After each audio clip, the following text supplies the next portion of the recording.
Welcome to Space to Ground. I'm Jaden Jennings. 4 members of the Expedition 69 crew left the International Space Station for a short trip. Dragon Station, SpaceX on the Big Loop. The members of SpaceX Crew 6, Steve Bowen, Woody Hoberg, Andrei Fedyaev, and Sultan Al-Nayati, boarded the Dragon spacecraft Endeavour on Saturday, May 6th, and successfully relocated the vehicle from the space-facing port of the Harmony module to the forward port. This movement opens the Zenith port for the arrival of Axiom Mission 2 that is scheduled to launch from Pad 39A at Kennedy no earlier than May 21st, followed by the next SpaceX Dragon resupply mission, currently targeted for early June.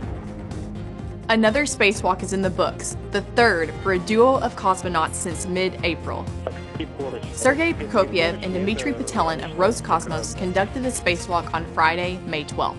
The main task for the pair was to deploy a radiator on the Nayoka science module. This was the 6th spacewalk for Prokopyev and the 4th for Petelin. We move on to take a look at a testing of a device that may make one task a little bit easier for astronauts in orbit. On Tuesday, NASA flight engineer Steve Bowen tested operations for the Hunchball Clamp monopod, created by the High School Students United with NASA, or HUNCH program. The creation of this device comes after crew members commented on the difficulty of positioning cameras correctly and keeping them stable in locations on the space station. The ISS is a very busy laboratory where space is a premium, and so it's a pretty useful piece of hardware. The HUNCH program offers high school students real-world experience in design and manufacture of items used aboard the space station. And finally, this weekend marks the anniversary of America's first space station. All engines running, we have a liftoff. May 14th is the 50th anniversary of the launch of Skylab. Skylab headed to space on a Saturn V rocket from the Kennedy Space Center.